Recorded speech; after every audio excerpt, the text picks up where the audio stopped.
பேரவைத் தலைவர்களே, எனது மதுராந்தக தொகுதியில் கருங்குழி பேரூராட்சியில் 6வது வார்டில் 1981 மேல்நிலை நீர்த்தேக்க தொட்டி கட்டப்பட்டது. அது மிகவும் பழுதடைந்த நிலையில் உள்ளது.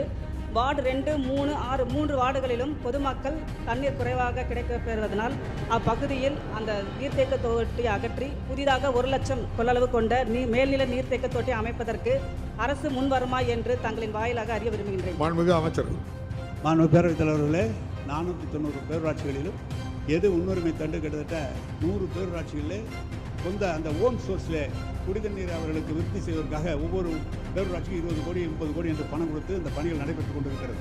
எனவே கருங்குழி பேரூராட்சியில் இப்போதுதான் சொல்லியிருக்கிறீர்கள். நிச்சயமாக அந்த மேல்நிலை நீர்க்க தொட்டி புதிதாக 1 லட்சம் கொள்ளளவு கொண்ட தொட்டி கட்டி தரப்படும் என்பதை தெரிவித்துக் கொள்கிறேன். இந்த ஆண்டே அதை செய்து தர வேண்டும்.